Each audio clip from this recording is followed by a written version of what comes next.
Okay, you ready? Good evening, everyone. Rise and salute to the flag. I pledge allegiance to the flag of the United States of America and to the republic for which it stands, one nation, under God, indivisible, with liberty and justice for all. Good evening. Welcome, everyone. Welcome. Welcome. Item number 3 is our routine applications.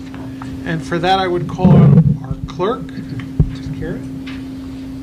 Mr. Chairman, I'd like to move SE5, an additional appropriation, a settlement in the case of Milieu versus the town of Greenwich, for $27,000. Mr. Raymer, would you be offering an amendment on that item?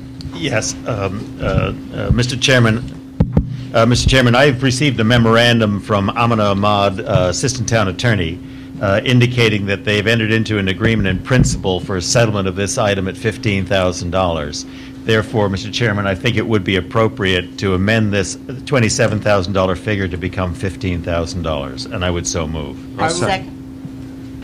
Moved by Mr. Raymer, seconded by one here and one there. Somewhere, I couldn't tell.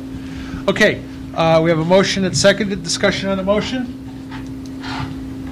All those in favor of amending SE5, signify by saying aye. Aye. Aye. Opposed? Abstaining. 12-0. Okay. Mr. Chairman, I'd like to move the other two routine applications, SE6 and FL1. SE6 is also a settlement, Trujillo versus the town of Greenwich for $50,000. FL1 is for Fleet Department, $35,000 for mechanical supplies. Our routine items are moved. Second. Seconded by Mr. Pellegrino. Discussion on that SE5. Thank you, Mr. Raymer. I did see that email come in, and I thought that would be happening tonight. Yep. Comment. The fleet is simply a technical error that was made in the accounts. It's got nothing else to do but transfer between one account and the other. Copy that. Thank you. Further discussion? All those in favor? Aye. Opposed? Abstaining? 12-0-0. We are all here, right? 12-0-0. Mr. Brady, I will call on you. I believe you have a motion to add an item to our agenda this evening. At our December meeting, we postponed an item for the Board of Ed to the January meeting for reasons that are not clear. It was not picked up on our agenda. So I am moving that we take up Board of Ed item ED3 from December 2012, postponed from December 2012 this evening. I have a motion to amend our agenda to add an item ED3. Do I have a second? I'll second that. Seconded by Mr. Pellegrino. Discussion on the motion to add the item. All those in favor? Aye. Opposed? Abstaining. Okay. I would call now, I would believe, a report on ED3. Mr. Chairman, the Budget Committee reviewed, discussed, and approved this release of condition. The vote was 4-0 at our December meeting. It was not voted upon by the full board in December because at that time of the full board meeting, at the last minute, the potential discussion of whether or not the software upgrade was necessary or if it were possible to do a voice over internet here to offset it was a better way to go. It's my understanding that that has been examined and that the decision has now been made that the best way to do this is to release the condition before us, which is to allow them for $126,000 to upgrade their software system. Any further questions, discussion? All those in favor? Aye. Opposed? Abstaining? Sorry that didn't get put on the agenda. It wasn't on the form. That completes our applications for the evening. That takes us to item number 4, Assessor's Report.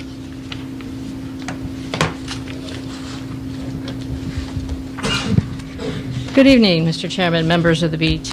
I'd like to present the January 2013 Assessors Report. Next week, I will be signing the grand list for 2012, my first grand list. It's all Congratulations.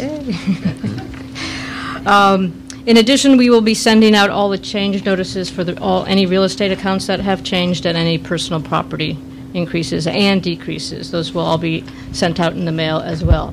That will provide ample time for anybody who has requests an appeal to the Board of Assessment Appeals. Those appeals must be in writing. The Assessor's Office has been taking those appeals, and the Board of Assessment Appeals will be setting up their offices sometime between February 1st and February 20th to accept those appeals as well. They must be in writing and either in the Assessor's Office or with the Board of Appeals by February 20th, or postmarked. By when? February 20th. I see, oh, I'm sorry. Sure. And in addition, as of February 1st, we have to start our elderly application process. So the Assessor's Office will be sending about 640 or so applications and reminders to all the elderly who either apply for our state or local elderly credits. Okay, those will be going out as of February 1st as well. Okay. Does anybody have any questions? I do. How are we on item number 4? Which? Your RFP for the collector assessor software. We have been going through the draft with purchasing, and we're just making some final edits to it. Hopefully, we'll be sending out in the next day or two the final draft before it's to be sent out. I believe I've reviewed it, Bob Shipman has reviewed it, the collector's office has reviewed it as well, and there's just a few minor changes that we have left to make. Okay. If you remember last meeting, I'll segue a little bit into our item 11. If you remember last month, a comment came up and about this item, and there were some comments in the audience that this RFP or this whatever new software was sitting on the tax collector's desks for over a year. And there was some other comments about the tax collector needing some persuasion on this. So if you remember, I asked Mr. Harkington and Mr. Finger jumped in, but I actually took a look at this myself, and I find it really interesting. This has been quite a little process from going back to 2010 when there was a request submitted by the tax collector for the new system, not to replace the munis portion for this. And then, we have a series of emails here, and I'll highlight one of them that I thought was quite interesting. There was some back and forth emails between IT, but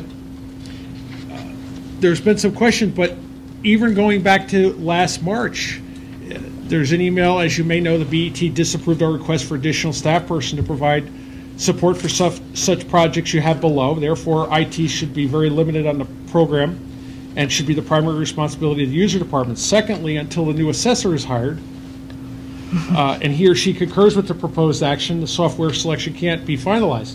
So really the project between town administration and everything else was really kind of put on hold until the new assessor, which is July 1 effectively. I think you got here a few days before that. Yes. And then, when I spoke to, and I think Peter Minarski, he helped me dig back through the timeline on this.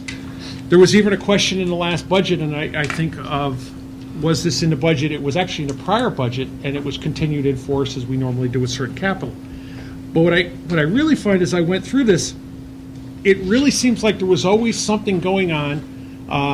Ted, I think when Ted was retiring, I think there was a little bit of a problem there, and Bob, you're included in some of the emails. It was really interesting to see back and forth with IT, but I think since Todd got here, I think when you were here, his first 2 months he's doing collection, so I know he's a little busy. July busy, yeah. But I think there's progress on it now, and we are very close to getting this out. Right. The key thing is that we have it, and I have it available for the 2013 grand list. That's imperative, especially if I have a few things to do before the 2015 revaluation.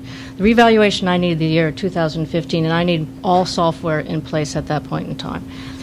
And for 2013, we need to get this out so that I can have my admin system and have that up and running and balance that. In addition to that, for 2014, I then have to upgrade the CAMA system as well and get it current. I can't do those two things on the same year. Then I have two things that are not, I need something that is not changing. So the idea would be July 1, we run both systems for 6 months? Try to do that January?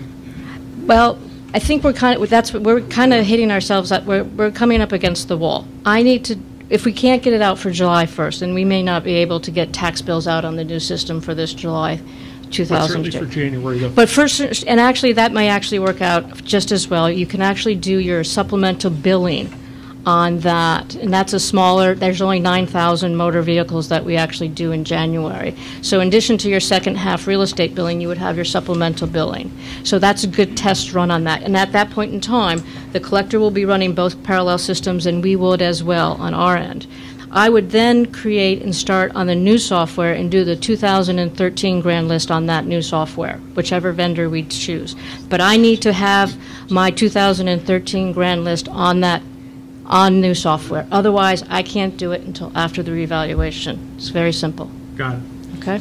Okay. So, again, I go back to comments that were made in the culture, and I think that if we have a question about something progressing, I think it's all of us, we should really look into it rather than, I think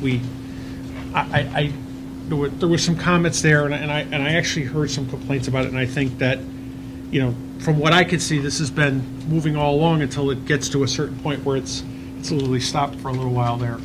So, but we're back on track. We're making progress, which is, I think, half of our battle there.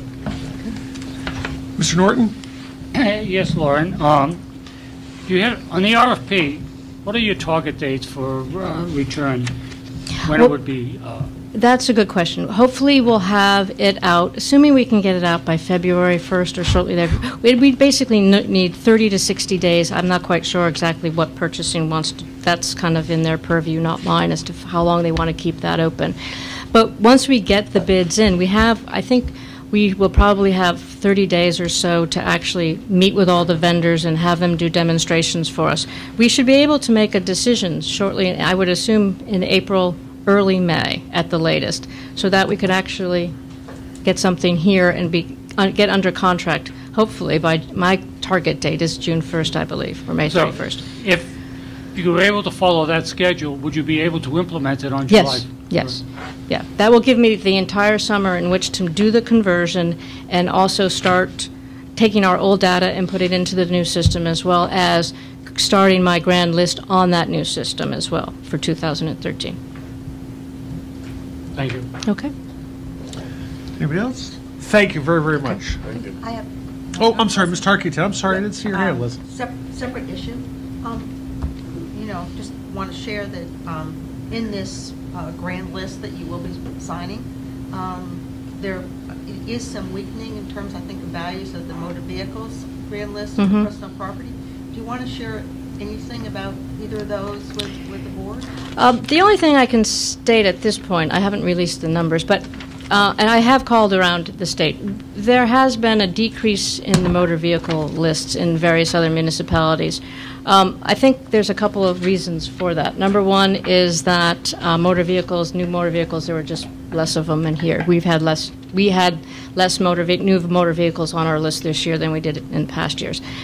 90% of the motor vehicles are priced by the Department of Motor Vehicles for us. So it's something that it's not really we have much control over, but I do seem to think that a lot of it has to do with just less new cars and the devaluation of cars over the last year or so. Okay? Thank you. I move that we accept the assessor's report. Second. Moved by Ms. Tarkington, seconded by Mr. Finger. All those in favor? Aye. Opposed? Abstaining? 0. Thank you. Mr. Minarski, Controller's Report. Good evening, Mr. Chairman, BET members. The highlight of the year in my Controller's Report is always reporting back the results of the financing on the capital projects. First of all, I would back up a little bit. I want to help thank Art Norton and especially Peter Tessie for the work they did, and Roland Geiger to go through the credit reviews on January 8th and 9th. All three of the reviews, the AAAs, were reaffirmed by all three of the agencies. And you can see on page 1, we had 13 bids, and we came in with a .536765, a very, very low rate. It's the perfect time to borrow. If you look at the results from the previous year, where we had about on the sixth line 1.52, this financing was structured a little bit different than last year's. Last year's had sewer debt in it, so it was not strictly a 5-year amortization. This year had a strictly 5-year amortization. It was all general fund debt. And then you can see for the 4th year in a row on the bond anticipation notes, we got 16 basis points. I think the way we went, and it was 28 basis points, 38 basis points, 28, 13, and 16. It's incredible that you can borrow, this type of money to fund capital projects at these rates. So very happy to report this annual event to the BET, and hopefully we get another couple of years of low rates out of it. Just go back to page 5, and I'll open it up to any questions. Does anybody have any questions on the financing? Art? Yes. Pete, I noticed that each one of these is done slightly differently. One is net interest cost and the other is total interest cost, meaning that the bands are done on a net interest cost and the notes are done on a total interest cost. For the purposes of people who are watching this on television, could you give us a brief explanation of the difference? I think that basically the difference is one is just, the bands are just 1 year. And when they're computed, they're calculated to award the bid on the multiple years. One is used on the net interest cost and one is on the true interest cost. So it's really a time value of money. Correct. So Thank you. And also, we had 12 and 13 bids, and coincidentally, Morgan Stanley and Company won both the $55 million and the $21 million issue. Going to page 5, and I'll open it up to questions, is we're very busy with the RFPs. I think I've bitten off more than I can chew here by doing 5 RFPs in 1 month. But we've got 4 of them written in purchasing. One of them's on the street. 2 will be on the street before January. 4 of them will be on the street by January 31st. They're referenced on page 5. We've got an all-star cast of people helping us with the various RFPs. For example, the KERMA, the workers' compensation bid, we have an evaluation team of Mary Pepe Alcava, myself, Gina Williams, and Erica Mahoney, the workers' comp administrator.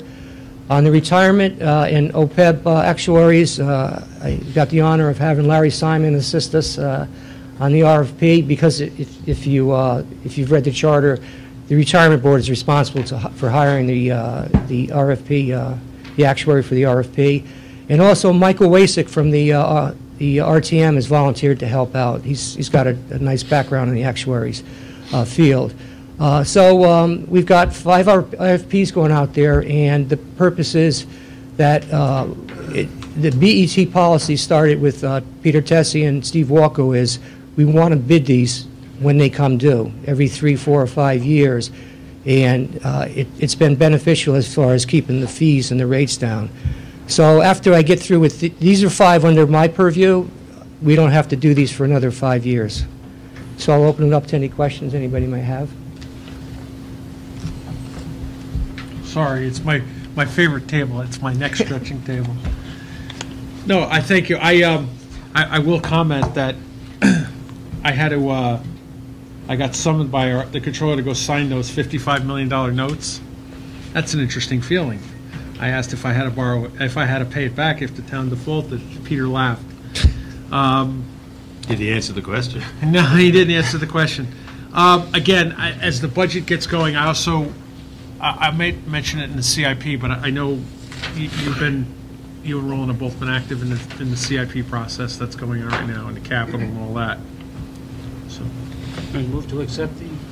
I have a motion to accept. Second. Seconded by Mr. Pellegrino. All those in favor? Aye. Opposed? Abstaining? Okay, that takes us to Item number 6. Can I point out a correction on item number 6? You approved the November 2012 Treasury Report last month. Did not get carried forward, so you're voting on the December 2012 tonight. So the agenda wasn't updated by 1 month. So it's not November, it's December. I make a motion to approve the Treasury Report for December 2012. Motion by Mr. Finger, seconded by Mr. Norton. Discussion? All those in favor? Aye. Opposed? Abstaining? 0-0. Okay, let me just continue on. Moving to our standing committee reports, I don't believe we have any. Liaison reports, CIP. I'll add to that a real quick highlight of where that is. Mr. Brady, thank you, has been, with the schedule for the CIP, I wasn't sure that I would be able to make all of the meetings, so I asked for a little bit of help, and Mr. Brady, thank you, Mr. Finger, has been attending those meetings with me.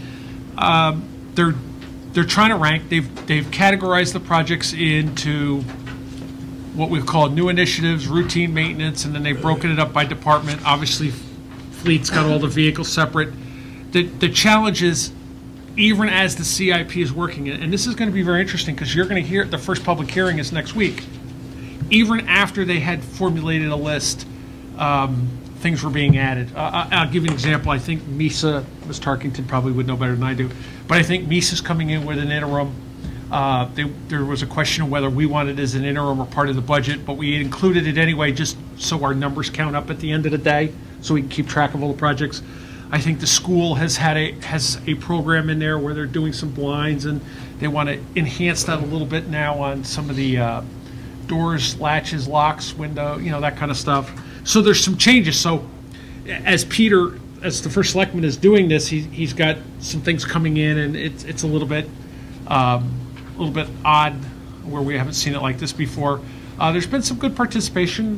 Like I say, Peter and Roland have been there, and obviously John and PTA Council's been there. So we've had some good attendance at it. And next Monday night is the first public hearing on the CIP. So the week after that is the presentation of the budgets to the budget committee. So I figured that's where we are in that. Any other reports there? No. Mr. Chairman? Mr. Brady. One of the members of our caucus was having difficulty finding a copy of this. It is on the town website, the CIP, the whole book. You can get at it from the town homepage.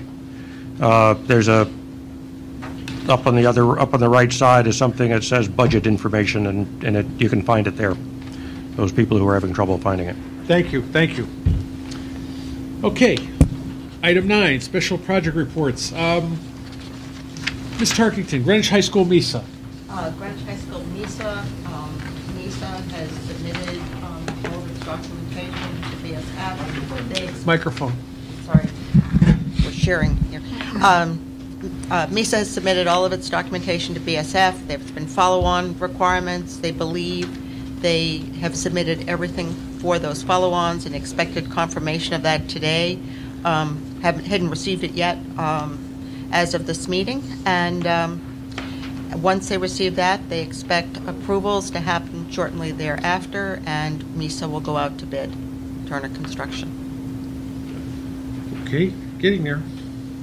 Okay, new business. Mr. Chairman? I'm sorry, Mr. Johnson? Mr. Chairman, I just happened to notice on item 8, you did have checked off revaluation team. Is that something on the agenda? Yes, I'm sorry. It's in the packet, our monthly report. Do you have any questions on that, or it kind of Just didn't want to got skip really it. messed up in the typing? Does everybody see how it's printed? Do you have any questions on that or anything? No, I'm sorry, I just wanted to point No, out that. I'm sorry. Yep. Okay. It Ms. is Tark- fine on the online package. On the It online was just one, in any printed package, apparently. Okay, item 10, approval of the July 1, 2012 retirement system for the town of Greenwich actuarial review and analysis. I would call first for a report from Mr. Pellegrino? Mr. Menarski. Mr. Menarski presents it. I think you present. Don't you present the actuarial report? Sure, I can do that. This is an annual event. We have two actuaries, and I referred to the RFP before. We actually, both their contracts are coming due, expiring June 30th, and there's a potential to have one actuary do both of the reports, one for the retirement plan and one for the other post-employment benefits. One of the issues is the assumptions that we use, and I'll start with the retirement actuary report. I passed out a document last week that showed you that the ARC, the annual required contribution 10 years ago was zero, and 10 years later it's up to $19,827,000. One of the key drivers in that is the noticeable dive in the stock market in 2008, 2007 and 8, which affected it adversely. I think we lost $60 or $70 million about 4 years ago. Also, another reason for the increase in the ARC is the assumption rate, which was 8.5% about 3 years ago. We've been lowering it with a goal, an objective to get it to 7%.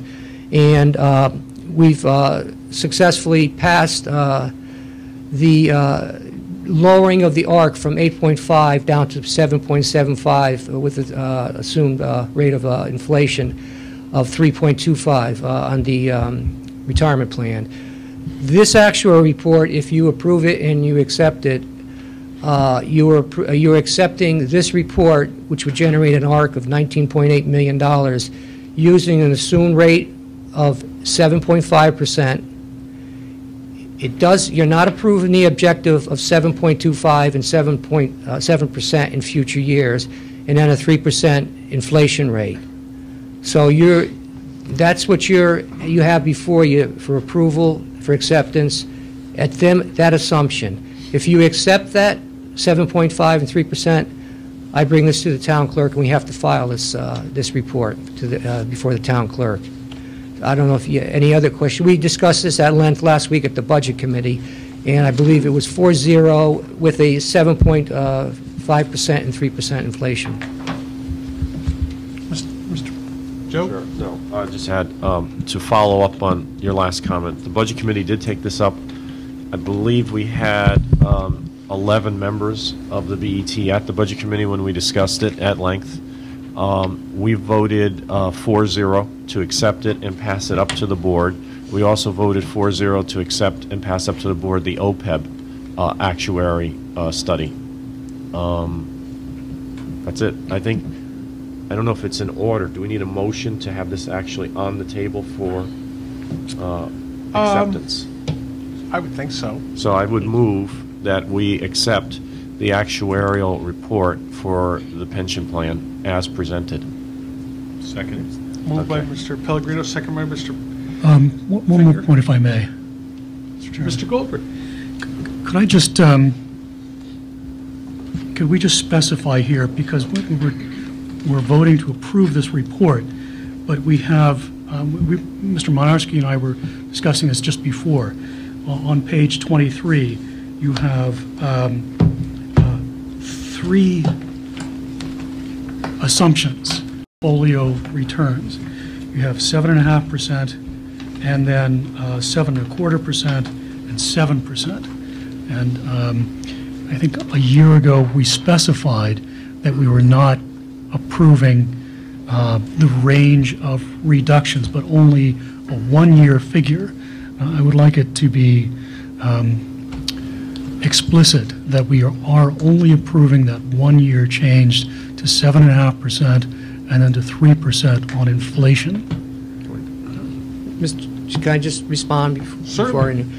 This came up last year. This scenario was passed by the retirement board with the goal, the objective to get to 7% and 3%. And I believe it was either Mr. Mason or Mr. Pellegrino specifically stated that the BET is only going to look at 1 year at a time and approve 1 year at a time a year ago. And I believe this is what you have before you tonight. You're only approving 1 year. I would concur. You're absolutely right. One of us said that. I can't remember which one. Right.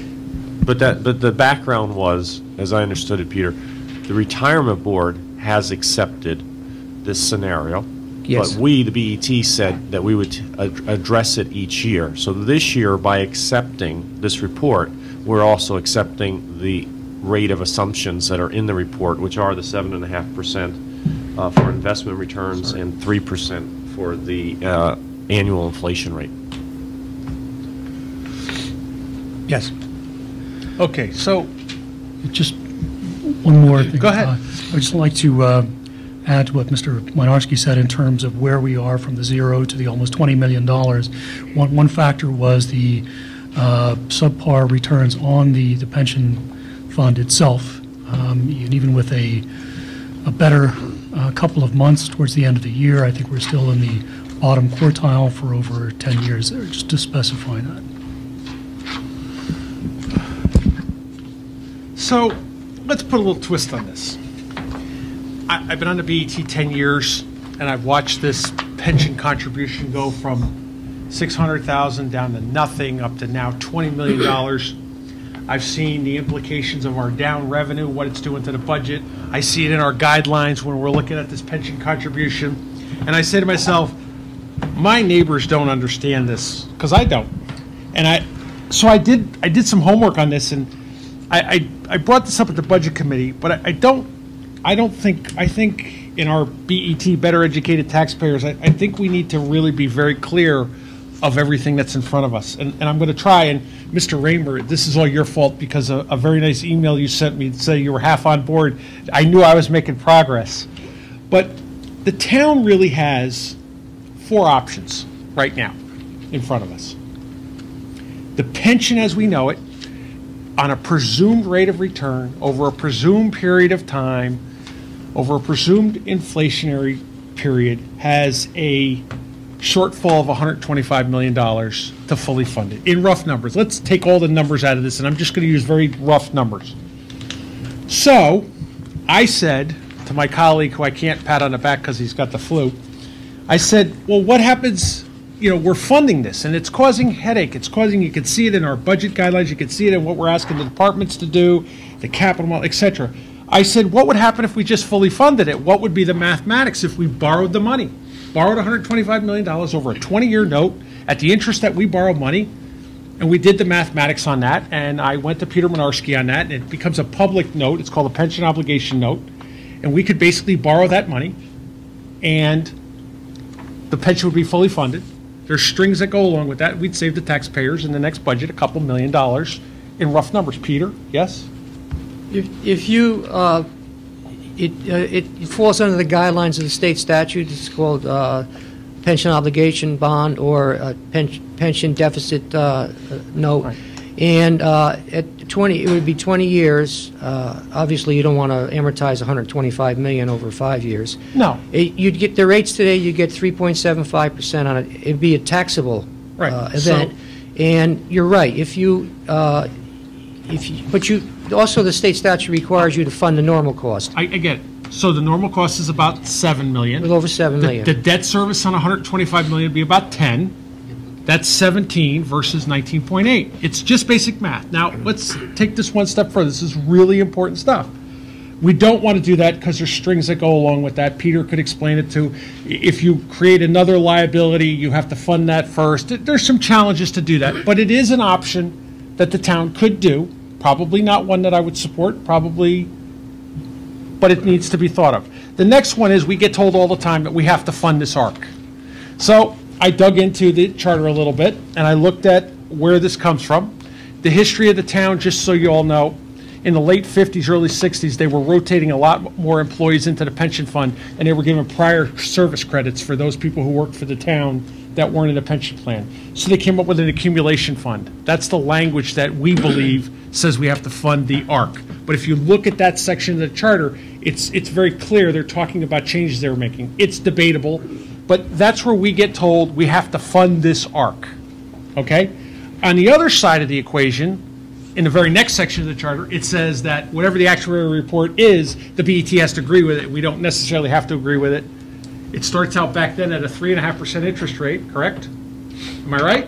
So we could sit here tonight and we're voting on, do we agree with the actuary? We don't have to agree with the actuary. I think most people at the table would say, no, we could disagree and not make it 7.50. We could make it 7.80. We could do whatever we want as long as it's sort of reasonable or prudent.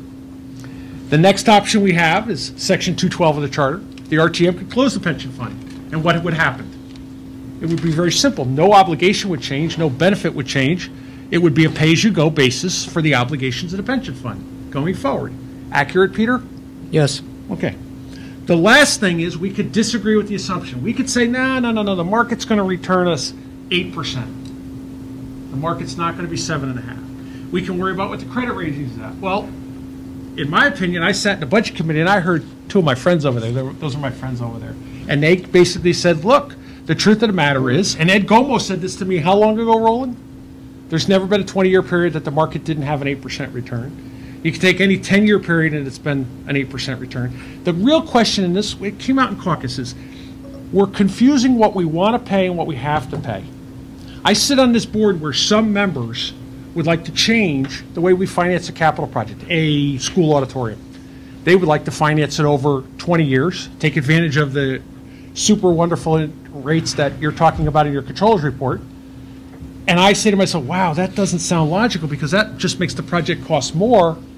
And we all know our capital is probably more based on ability. But with that said, here we have an opportunity right here where even if we went to 8.0, it would change the contribution by what? Rough numbers, 2 million? A little bit more than $2 million. I think it's noted in here, the change from 7.75 to 7.5 is 1.15% of payroll. It's 800,000. So if we On went back, page one of the so if we report. went back, it's a real number. So if you went to 8, it would probably be 1.6 thousand. So- 1.6 million, sorry. Being that Mr. Raymer, chair of our law committee, I had a meeting with the town attorney over this. And I took him through the town charters and he goes, I said, I cannot find anything that tells me we have to fund this unfunded liability. Didn't say it wasn't there, but I can tell you, informally, that's what it was. So, and the reason I'm doing this is because as we talk about prudent financial decisions for the town, and I think we're really good at doing that, we've never had it proposed like this. So that's why I'm taking the time to do the homework. I couldn't tell you if we should be at 7.75, 7.5. I hear that the credit rating agencies are all using 7. Okay, I hear the real world number, it should be 5. Where do we draw the line? It comes back to we're really making a decision on what we want to pay. By agreeing to the 7.5, we're really saying, okay, we'll pay we'll pay 19.8 million. But in the real world, Ms. Tarkington might say that the number should be closer to 5, and that would be a $27 million payment. What should it be? And this board, these are important decisions for us. I remember when it was 8.5. I remember when it went down to 8. I remember hearing the discussions that we shouldn't be doing that. I sat in a budget committee and Mr. Goldrick and Mr. Huffman said, 8 is a realistic expectation of return over the long haul from the stock market. Maybe I misunderstood you. Maybe I didn't get it quite as accurate as I should have. But my point is, this is what's before us tonight. And we're going to have the same question 12 months from now. And I don't think in 12 months, if we don't start really looking at what our obligations are, I don't support doing a pension obligation note. I don't support closing down the charter. But if you look at the implications that this goes, every labor contract settled in the town changes the liability of the pension fund for all the people that are in it. Okay? I hear Mr. Pellegrino talk about law enforcement, that pension contribution is a little different due to the labor contract. I haven't read the contract, but okay, so what's the implications here? And in the long scheme of financing this town, this is a critical issue, and we get to visit it what seems like once a year when we get this actuary report and then kind of get told, well, you have to fund that. And I'm not really 100% sure we have to fund it. So I just wanted to put that out there for a discussion because this isn't a policy. This is real. This is some real decisions on the financing of this town. And I think the implications are there. And I don't mean to take everybody's time up, but I think it's important that you know that there are a lot more options in front of us as we go forward. Discussion? Sure. I think perhaps the easiest way to approach this, from my point of view, is to say that I'm voting in favor of accepting the report as presented. I feel that the actuary study is first and foremost accurate in its assumptions. I think we owe a great deal of appreciation, frankly, to Larry Simon, Mr. Minarski, and others who have worked on making sure that the assumptions are correct, the data is correct, the calculations are correct. Second, I think the actuary study as presented to us is a fair presentation of the conditions of the plan. And I also think that moving down to the 7.5% assumed rate of return and the 3% rate of inflation is a very reasonable basis for those assumptions. And I also think that it's going in the right direction. I think as a board, we have an obligation to the retirees and those who are drawing from the plan that they know that the town stands behind it.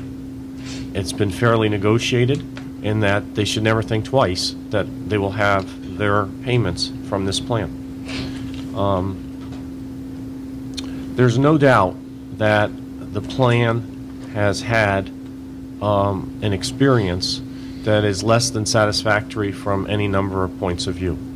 But from my point of view, I think the direction that it's going in now under Chairman Chadwick and with Larry on the board and with the other members that are elected from the representation from the town, that it's going in the right direction. I particularly applaud their willingness to put more assets into alternative investments to try to combat the very adverse rate environment that we're all facing as investors in the fixed income market. I think we could put out a lot of numbers, but they're all in the plan, and if that needs to be discussed, I'm prepared to discuss it. But I would encourage each and every member of our board to vote in favor of this plan, accepting this plan. Mr. Goldrick?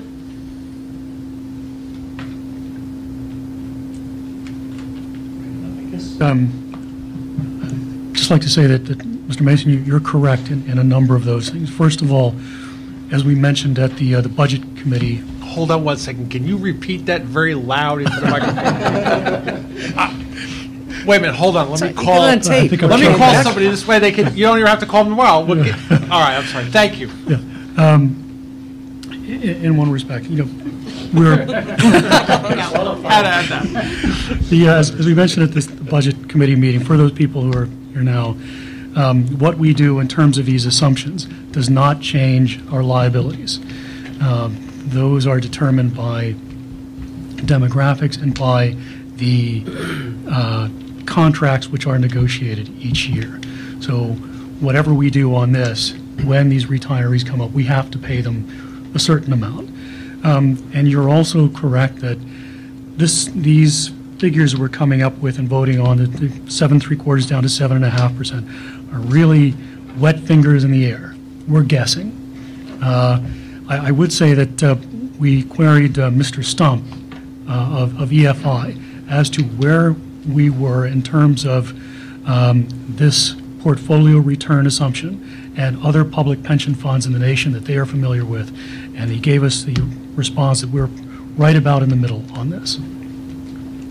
I corresponded with Mr. Minarski about what the rating agencies were penciling in, and they're talking, I think he responded 7%, and next year moving down to 6%, at which point I speculated as to what sort of hallucinogens they had been using, because that's just to me extremely conservative and punitive for municipalities. For the last 3 years, I think Mr. Finger pointed out, we're over 8% return for OPEB. The last 12 months, we're at a 15% return on the Dow. We're coming out of a long recession here. So I think moving to 7 or 6% is just unnecessary and just not realistic. And this time next year, I would not support any change from here unless the economy has collapsed. I'm sure that's not going to happen. But if we were to move this back up, I think we would probably find ourselves on the high end of this scale, and we'd have a question as to whether we were being prudent. But the last point is, even if we put this at 7.5%, it could be that our returns are 12 to 14% a year for the next 7 years, at which point our contribution at that point will drop substantially below what we're guessing right now. So we're just trying to make a vague guess as to what is prudent, and I think benchmarking it off of what other pension funds are doing, and not necessarily the rating agency in this example, seems to make sense. Any other comments? Mr. Bedrosian, anything down there? Nothing incremental, Mr. Chairman. Mr. Huffman. It seems to me that we're reflecting to a certain degree what we've seen in this actuary report, as well as what was stated in the discussions and the ratings reports from the rating agencies. The rating agencies, I think, have been historically quite concerned because a number of public entities, municipalities, even states, have been very poor historically in terms of providing funding for the obligations that they have agreed to, so that there are many that are way, way below where they should be. We have not historically been there, and it seems to me that given the returns that we have seen, especially on fixed income levels, we are putting a burden on our current taxpayers that's probably greater than it needs to be, and I would be inclined to move back toward the 8% as a more sensible historic figure. But I will go forward to accept the report that we have here as to the 7.5. I'm just looking as we go toward the future, and we'll also want to look very carefully at the returns that we're seeing from the retirement pool. Mr. Brady. Mr. Chairman, I'd like to add one other comment, and that is that the purpose of the pension fund, I believe, is primarily to protect the taxpayers, not the employee retirees. The employee retirees have a contract with the town, not with the pension fund. The pension fund is a device to put money aside to protect the taxpayers from a large surprise at some point in the future.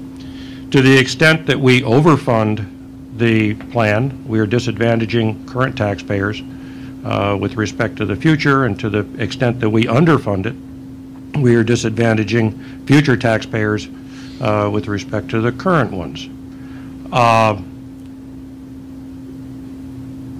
will vote to accept this report, but I do believe that we should continue to examine whether or not we are taking an appropriate look at the returns that the pension funds can and should earn, and taking such action as possible to ensure that they are earning at their maximum rate, maximum prudent rate, put it that way. Thank you. Thank you, Mr. Brady.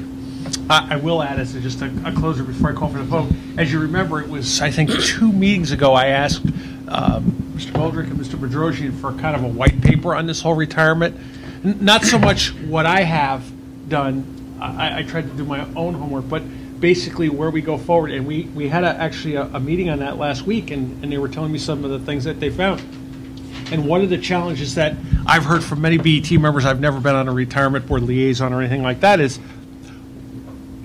it's us. If it doesn't perform, if the pension plan doesn't perform as well as it should, we get the burden of having to talk about capital models and level service budgets and all of the other stuff, and yet we're not really part of that investment. And I don't know if that's really an issue or not, but it's one that I'm hearing highlighted, and I encourage the two of you, this is not something that we need this has been talked about for, we've watched this pension plan go up. We've seen the RTM committees really dive into this, and I just think that we need to make sure we're all very clear on what our options are, what we can do, what we can't do, and make these decisions. Bob, your point is right on.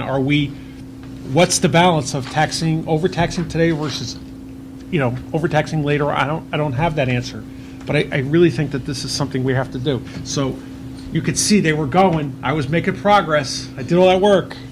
Okay, so a motion to accept you want to combine the two of them? If you're using the same rate for both, yes.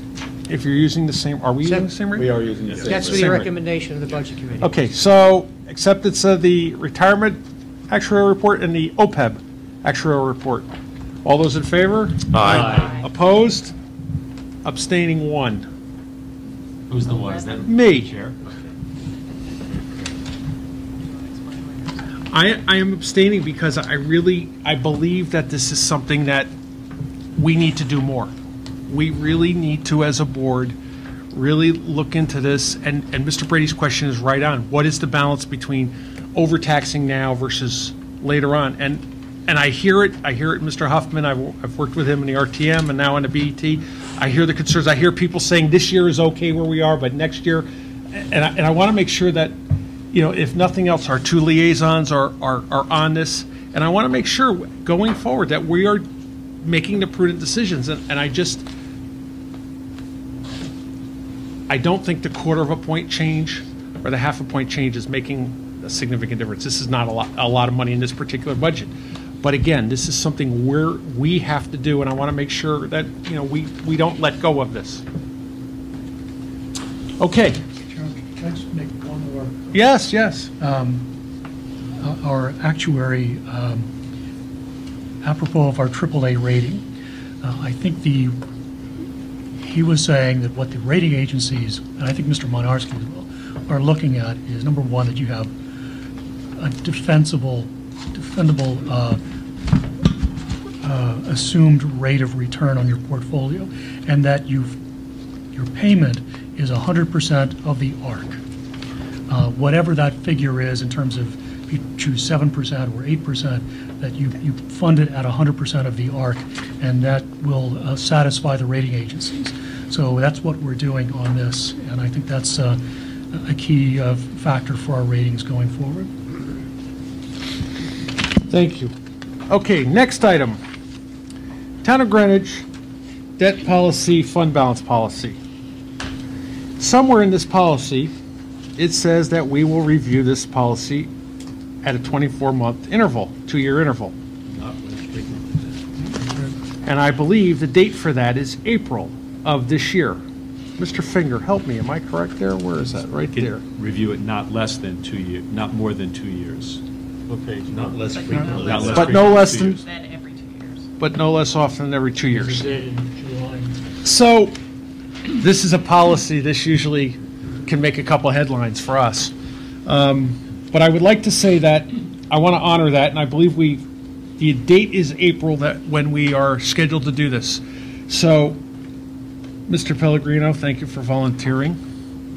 Mr. Johnson, thank you for volunteering. Mr. Finger has helped me with Mr. Huffman. Thank you. Mr. Brady, thank you for volunteering. It's really appreciated.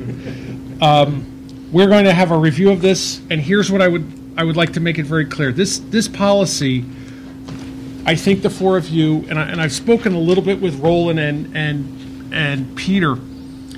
I would like to know, if nothing else, at the start, where all the debts were when we adopted this. What our outstanding debts were, what we had planned, what was in the capital model, what we thought we were going to be 2 years ago right now. Then I would like to see where we were a year later, and we'll call it the second year later. And you should have a pretty good idea by April, because the Budget Committee will have a pretty good idea on where the capital is going to be. Also, Mr. Huffman, if you would like to submit a couple projects that you would like to, because I know you're a fan of different term financing and interest rates, just make sure we're accurate. But I started this And we talked about this, Bill and I were talking about this back in December. And I would like to try to stay with the document. I want to compare where we were and where we are, and to see what and we're back to assumptions. What we thought we were at last time and where we are now, and see where we are. And obviously, Roland's working right now in the CIP, so he's obviously going to give you the projections of what we're thinking about appropriating going forward. One of the things that I would add too, as a footnote, Joe, Roland, we're having a conversation with Gene about the sewer, which fund? Maintenance fund. Let me explain. This is something, and I'll give Mr. Finger credit. I remember last time we were talking about the debt in the sewer maintenance fund. The sewer maintenance fund is pay-as-you-go? Yes. Meaning we can apportion the taxes over a period of years, but we have to, no more than 5 years, et cetera, et cetera, et cetera.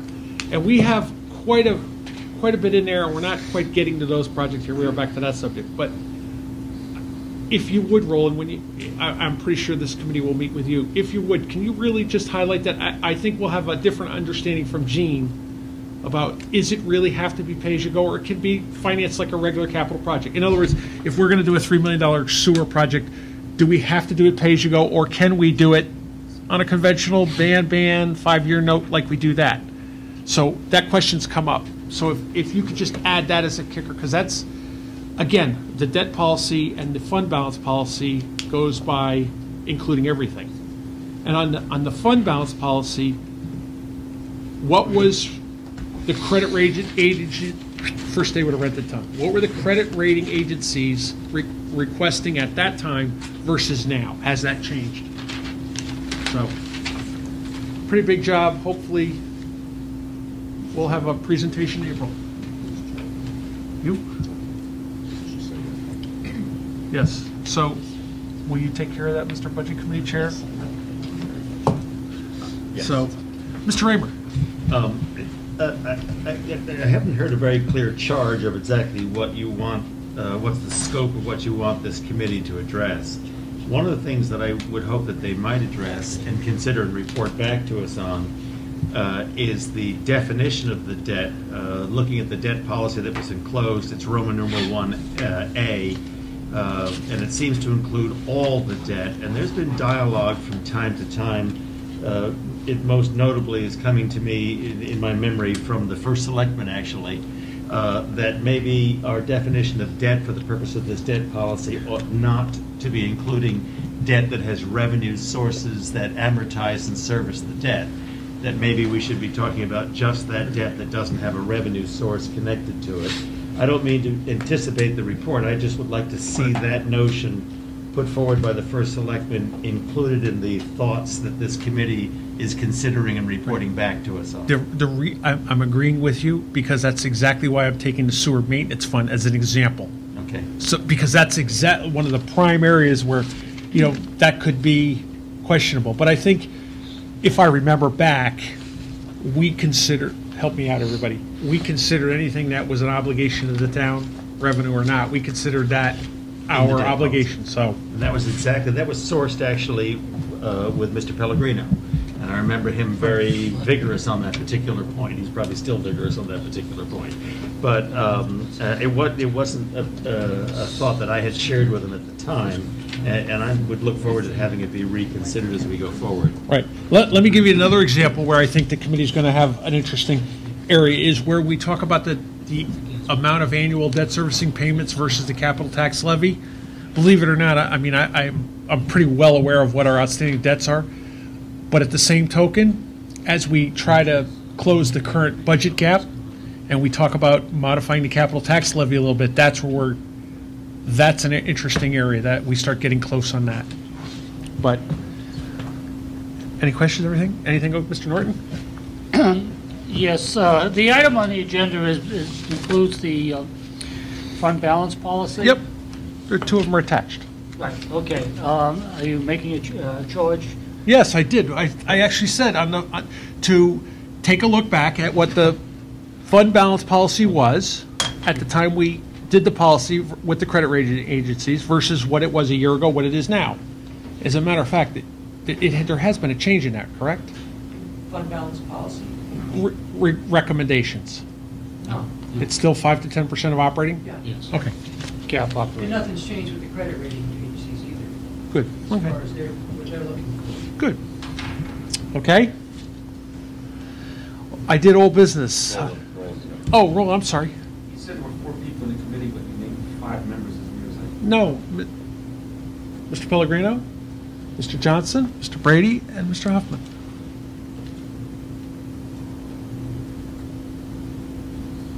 Somebody just go to break. Pardon? Brady, Johnson,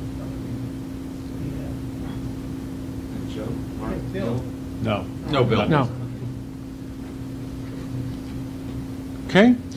Number 12, approval of BET minutes for December 17th, 2012. What about 11? I did that with the assessor's Oh, yeah, report, thank you. Okay, because I saw. and I highlighted it Yeah. accordingly. So moved. Okay.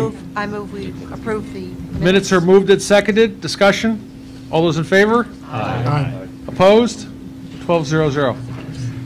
Mr. Norton, do you have anything this month, Mr. Norton? No, I do not, Mr. Chairman. I attended the Employee of the Year Awards, which were terrific, and the PTAC meeting. Oh, yes. The last month, I've attended all of the Board of Ed meetings. Obviously, I'm being invited to many, many meetings, some of which I can't quite keep up with anymore. It's been busy. We tried to lay low. Obviously, the best part of the chairman's report this month was the 7 or 8 or 9 days that we had no emails. I thought it was just amazing.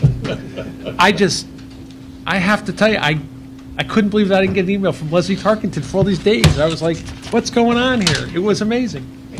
No, it was good. The holidays were good and everything was good. Mr. Goldrick. Mr. Brady. Second? Aye. Aye. Okay.